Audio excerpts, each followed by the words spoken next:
Hello everyone, welcome to our channel Education Hotspot.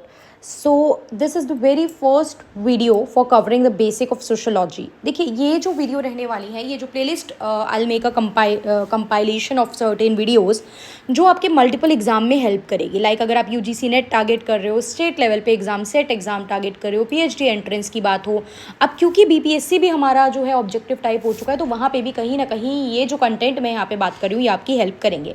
बहुत छोटी छोटी वीडियो में रखने वाली हूँ. आई ट्राई की वीडियो को बिल्कुल शॉर्ट में रखूँ और कुछ कुछ कंसेप्ट पे धीरे धीरे धीरे हम लोग आगे बढ़ें. बहुत से बच्चे जो पहले से सोशोलॉजी पढ़ चुके हैं और जिन्होंने नहीं भी पढ़ी है, उन्हें आज की ये 4-5 मिनट की वीडियो टोटली वेस्ट लगने वाली है, बिकॉज आज जस्ट मैं कुछ बेसिक कंसेप्ट पे बात करूँ. देखिए हर वीडियो में मैं इस तरीके से ये जो सामने एक पेज ओपन है ऐसे नहीं आपको पढ़ाऊंगी. कुछ वीडियो में हो सकता है मैं हैंड रिटन चीज़ों से आपको कंटेंट बताऊं. यहाँ पे मैंने ये for the just sake of reference कुछ चीज़ ओपन कर ली है, अदरवाइज मैं आपको रिटन फॉर्मेट में भी चीज़ें बता सकती हूँ. हो सकता है कि बोर्ड पे भी हम कुछ चीज़ें पढ़ें, तो डिफरेंट तरीके से हम लोग इस पूरी जो है प्लेलिस्ट को कवर करेंगे. This is the very first thing. आज की वीडियो में बहुत बेसिक रहने वाला है, तो जिनको बेसिक क्लियर है वो ये वीडियो छोड़ सकते हैं. वो कुछ 5-7 वीडियो के बाद से कुछ कंटेंट देखना स्टार्ट करना, सो दैट आप डायरेक्टली कुछ एडवांस टॉपिक पे आ सको और आपकी एक रिवीजन हो सके. यस, कुछ टॉपिक पे मैं बात करूँगी जो हमारे लर्निंग पर्पज़ पे भी रहेंगे, जो सीधा सीधा लर्न पे फोकस करेंगे, तो उन चीज़ों पे भी हम लोग आगे अपकमिंग क्लास में बात करेंगे. अभी जो हमारा सब्जेक्ट है, वी ऑल नो सब्जेक्ट क्या है हमारा, सोशियोलॉजी. अब सोशियोलॉजी जो वर्ड है, सोशियोलॉजी का meaning is clear to all. Sociology किसी के लिए भी एक नया सब्जेक्ट नहीं है. मैं आपसे कम्युनिकेट कर रही हूँ. आप जब भी कोई पैदा होता है, वो बच्चा बोलना सीख रहा है, घर से उसे कुछ बेसिक वैल्यूज सिखाई जा रही है, कल्चर सिखाया जा रहा है, देन उसे एजुकेशन के लिए स्कूल में भेजा जा रहा है, तो एक पूरा प्रोसेस वर्क करता है और वहीं से सोशियोलॉजी स्टार्ट हो जाती है. तो सोशियोलॉजी का बेसिक मीनिंग क्या होता है कि आप क्या कर रहे हो, आप स्टडी कर रहे हो. किसको? We are studying the society. तो it is the study of society, right. Sociology is nothing but study of society. We are studying the society. Society किस टाइप की है, कैसे लोग इंटरेक्ट कर रहे हैं, कैसे रिलेशनशिप इवॉल्व हो रहे हैं, जिसमें फैमिली, मैरिज, ये सब चीज़ें भी इंक्लूड होती हैं, जो हम आगे आने वाले टाइम में ये सब टॉपिक पढ़ेंगे. मैंने सिलेबस में आपको बताया था, all these things are the part of your syllabus. ये सब हमारे सिलेबस का पार्ट है. अब बोलो ये क्या आपने नया बताया, ये सब तो हमें पता ही था. तो या मैंने पहले ही बोला, आज की क्लास में काफ़ी चीज़ें आपको पता होंगी. अब this is study of society. Sociology की इमर्जेंस की जो बात होती है वो एक इंपॉर्टेंट टॉपिक बन जाता है कि सोशियोलॉजी इमर्ज कैसे हुआ, राइट. उस पर हम लोग बात करेंगे. बाकी मेरे चैनल पे एक प्लेलिस्ट है जिसमें मैंने यूपीएससी की कुछ 7 से 8 वीडियो बनाई हैं.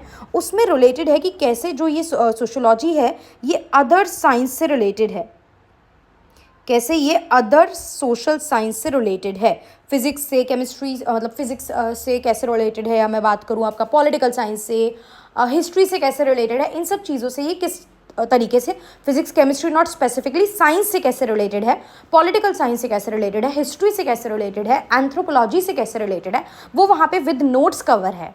तो जो चीज़ जहाँ से मिल रही है वहाँ से गैदर कर लेनी चाहिए, तो वो आप वहाँ से डिटेल में देख सकते हैं. अब ये हमें समझ में आया. अब इस सब्जेक्ट के इंट्रोडक्शन, इमर्जेंस कैसे हुआ से पहले हम जानते हैं, इस हर सब्जेक्ट के लिए ना एक पर्सन जो है, हम उनको कहते हैं कि इनकी वजह से ये सब्जेक्ट जो है वो मेन स्ट्रीम में आया. एज अ सब्जेक्ट हम इस चीज़ को पढ़ रहे हैं. जैसे हिस्ट्री की बात करें तो हम एक पर्सन का नाम देखते हैं, आप लोगों ने सुना होगा, आई थिंक हीरोडोटस, कि जो क्रोनोलॉजिकल फॉर्म में हिस्ट्री की स्टडी थी वो हमने स्टार्ट की थी because of Herodotus. So that's why he was considered as a father of history. Kautilya ने एक बहुत फेमस बुक लिखी थी, अर्थशास्त्र, राइट. बट ठीक है, उन्हें फादर नहीं बोलते इकोनॉमिक्स का, फादर तो एडम स्मिथ हैं. तो यहाँ पे कुछ पर्सन्स का नाम आता है डायरेक्टली. तो सोशियोलॉजी सुनते ही हमारे माइंड में नाम आ जाना चाहिए. इसकी starting point as a subject जब आपने इसको अडॉप्ट करना स्टार्ट करा था, तो the person name was August Comte. ये एक फ्रेंच के सोशियोलॉजिस्ट हैं जिन्होंने सोसाइटी को, अब ऑब्वियस बात है, अपने आसपास ही तो पहले चीज़ें ऑब्जर्व करोगे. आपने अपने आसपास कुछ चेंजेस ऑब्जर्व करे, दिमाग लगाया, एंड देन यू रियलाइज़ कि यार ये जो सब्जेक्ट है, ये जो टॉपिक है, ये बाकी सब्जेक्ट में कहीं ना कहीं खो जाता है. हर सब्जेक्ट की अपनी पहचान है, लेकिन ये जो सोसाइटी की स्टडी है ये इतनी ज़्यादा रिक्वायर्ड हो गई है, इसमें इतने ट्रांजिशन आ रहे हैं कि हमें इसके लिए एक सेपरेट सब्जेक्ट चाहिए. एंड वो सेपरेट सब्जेक्ट बनाया गया, क्या? सोशियोलॉजी. वो सेपरेट सब्जेक्ट हमारे पास क्या आ गया? सोशियोलॉजी आ गया. Clear, right. तो वो सब्जेक्ट हो गया हमारा सोशियोलॉजी. अब धीरे धीरे फिर क्योंकि इसको सेपरेट रखना था तो सेपरेट हुआ, अगस्त कॉम्टे ने इसमें इंपॉर्टेंट रोल प्ले किया, दैट्स वाई इनको हम फादर ऑफ सोशोलॉजी भी बोलते हैं।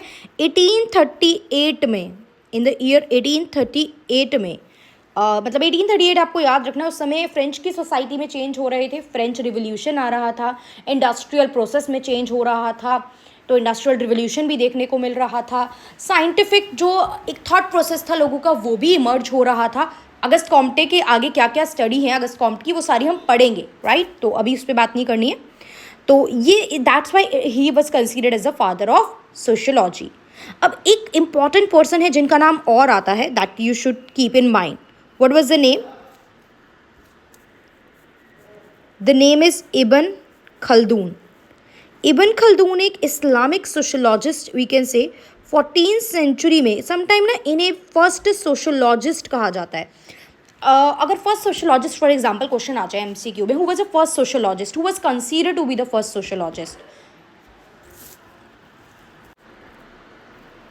तो यहाँ पे अगर फर्स्ट सोशोलॉजिस्ट का नाम आता है, not who was the father of sociology, father of sociology तो क्लियर कट एवरीवेयर मेंशन है अगस्त कॉम्ट, बट अगर फर्स्ट सोशोलॉजिस्ट आता है इब्न खल्दून नेम वाज देयर, तो हमें इब्न खल्दून का नाम भी ध्यान रखना है। इन्होंने एक बुक लिखी थी मुकदमा, ठीक है, तो the name of the book was मुकदमा, तो ये ध्यान रख लेना, चांसेस हैं देखो क्योंकि मेंशन है चीज़ें, तो कुछ कुछ चीज़ें याद रखने में कोई बुराई नहीं है। फादर अगस्त कॉम्ट, फादर कौन है सोशोलॉजी के? Auguste Comte. इब्न खल्दून फर्स्ट सोशोलॉजिस्ट हैं जिनकी बुक का नाम क्या है? मुकदमा। 14th सेंचुरी की बात इनसे रिलेटेड है, वैसे ये सब 14th सेंचुरी तो नहीं पूछेगा। एंड अगस्त कॉम्ट को लेके आपको 1838 ध्यान रखना है। क्लियर? ये जो आपका सब्जेक्ट है सोशल साइंस और स्टडी ऑफ सोसाइटी और सोशोलॉजी, ये एक बहुत नया सब्जेक्ट है। बाकी सब सब्जेक्ट पहले से एग्जिस्ट कर रहे थे, बट इसको एज अ सब्जेक्ट हमने बाकी के कंपैरिजन में बहुत लेट एक्सेप्ट किया है। क्लियर? ये सब्जेक्ट क्या है? काफ़ी यंग है, यंग है ये सब्जेक्ट। तो by social science we mean those body of knowledge compiled through the use of scientific method, मतलब आप साइंटिफिक मेथड यूज़ करोगे। अब ये मेथड क्या होते हैं? How would we no?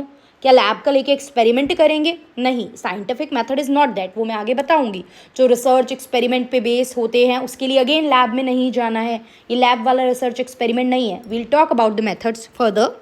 जो किससे डील कर रहे हैं? जो मैन के इंटरैक्शन से डील कर रहे हैं। और ये मेंस का इंटरैक्शन होता कब है? कहाँ होता है? सोसाइटी में होता है। सोसाइटी होती क्या है? लोगों का ग्रुप होता है। हमारी कंट्री में very diversified kind of people रहते हैं, जो लैंग्वेज में, कल्चर में, रिलीजन में, कास्ट में, क्रीड में, हर तरीके से एक दूसरे से काफ़ी ज़्यादा हद तक अलग है। तो diversity, India is a diversified country in every manner, right. तो ये चीज़ यहाँ पे हमें माइंड में रखनी है। बाकी देखो सब्जेक्टिव तो नहीं है कि प्रॉपर पॉइंट टू पॉइंट कहानी पूरी याद करोगे, बाकी मोटा मोटा मीनिंग मैंने बता दिया, अभी इन सब चीज़ों पे किसी पे भी बात नहीं करनी है। तो ये एक यंग सब्जेक्ट है, इस पर भी मैंने आपको बता दी चीज़ें, राइट। तो ये आप देख लीजिए कि ये जो है यंग है चीज़ें यहाँ पे, कि काफ़ी ज़्यादा चीज़ों में बाकी सब्जेक्ट के बाद में इवॉल्व हुआ है। बाकी सोशल साइंस की तरह सोशोलॉजी भी लाइफ और मैंस की एक्टिविटी को ऑब्जर्व करता है। बिल्कुल स्टार्टिंग में बताया था, स्टडी ऑफ मैन। ये क्या करता है? ये रिलेशनशिप फाइंड आउट करने की कोशिश करता है कि किस तरीके से जो ह्यूमन बींग्स हैं और उनसे रिलेटेड जो चीज़ें हैं वो आपस में डिपेंडेंट है। लाइक फैमिली का क्या इम्पैक्ट पड़ता है, इंडस्ट्री आ रही है तो उससे क्या इम्पैक्ट पड़ा ह्यूमन से, तो ये सब चीज़ें देख रहे हैं। मतलब what ever is happening around you, जो भी, जैसे अभी फ्लड वाला पार्ट चल रहा है, तो how flood affect the people, how flood affect the life of the people, how flood affect the price. ये जैसे आप देखोगे तो ये एक इकोनॉमिक कंसेप्ट है कि फ्लड से प्राइस पे क्या हो रहा है, ट्रेड पे इम्पैक्ट पड़ रहा है, प्राइस बढ़ रहा है क्योंकि एग्रीकल्चर में काफ़ी ज़्यादा नुकसान हुआ है, एंड दिस एंड दैट, मतलब ट्रांसपोर्टेशन की प्रॉब्लम हो गई तो प्राइस बढ़ रहे हैं। ये तो इकोनॉमिक एस्पेक्ट हो गया, लेकिन फ्लड की वजह से सोशली लोगों की लाइफ पे क्या इम्पैक्ट पड़ा, लाइक माइग्रेशन हुआ क्या, कुछ हद तक टेम्परेरी माइग्रेशन की बात हुई क्या, तो ये सब सोशोलॉजिकल एस्पेक्ट हो जाते हैं। ठीक है, तो ये चीज़ है। इमरजेंस पे हम आने वाले समय में, आने वाली क्लास पे बात करेंगे। एक बहुत बेसिक सा मैंने आपको मीनिंग का इंट्रोडक्शन दिया एंड दैट्स इट। ये सब सीधा इस सीक्वेंस में नहीं चलेंगे, क्योंकि जिसके बेसिक क्लियर नहीं हो, मैं इस सीक्वेंस से पढ़ाने लग गई तो सब आउट होगा। और वैसे भी मैंने पहले ही आपको बोला है कि मैं ऐसा नहीं करूँगी कि सिलेबस को लेके एक एक यूनिट कंप्लीट कराऊँ, बिकॉज देन पॉसिबल नहीं हो पाएगा। देखो मैं ये नहीं कह रही हूँ आप नहीं कर सकते, बिकॉज एक स्टूडेंट ने किसी वीडियो में कमेंट करा था कि मैम हो नहीं पाएगा बोल के तो आप डीमोटिवेट कर रहे हो, ये कर रहे हो, क्यों नहीं हो सकता है। अरे मैं ये नहीं कह रही हूँ कि आप नहीं कर सकते हो, आई एम सेइंग कि मैं वीडियो बना के कवर नहीं करा सकती हूँ, बिकॉज टाइम कंस्ट्रेंट है। मैं भी फॉल्स प्रॉमिस कर दूँ कि मैं ये करा दूँगी वो करा दूँगी, तो वेस्ट है ना वो चीज़ करना। फिर बाद में आप लोग ही मतलब थोड़ा सा डिसअपॉइंट भी हो जाते हो। अभी टीचर ट्राई भी करता है कराने की, बट नहीं हो पाता तो आप लोग भी डिसअपॉइंट हो जाओगे, यार बोला तो बकवास तो इतनी करी थी, कराने के नाम पे कुछ नहीं कराया, राइट। तो वही अभी आई एम जस्ट ट्राइंग, मैं भी अपने आप को फोर्स कर रही हूँ, पुश कर रही हूँ कि यार नहीं यार करते हैं, ट्राई करते हैं, बिकॉज काफ़ी सारे स्टूडेंट ने नेट के रिगार्डिंग तो मुझसे बोला है, राइट। तो ये चीज़ पे वर्क करेंगे। बाकी स्टडी हैरोलॉम्बस विद मी मैं स्टार्ट करने की, दोबारा रिज्यूम करने की प्लान कर रही हूँ। एक ही उसमें हम पार्ट कंप्लीट कर पाए थे फर्स्ट चैप्टर का, बिकॉज बहुत ही बल्कि बुक है। तो इफ़ एनीवन वांट कि उसको कंटिन्यू किया जाए और साथ में पढ़े, मतलब आप भी अपने पास बुक ओपन करके मेरे साथ रीड करें, तो आप लोग मुझे बता सकते हैं कमेंट करके, सो दैट मैं एक फिक्स टाइम कर लूँ कि इस टाइम पे हम लोग लाइव आएंगे और उसको कवर करेंगे, ठीक है।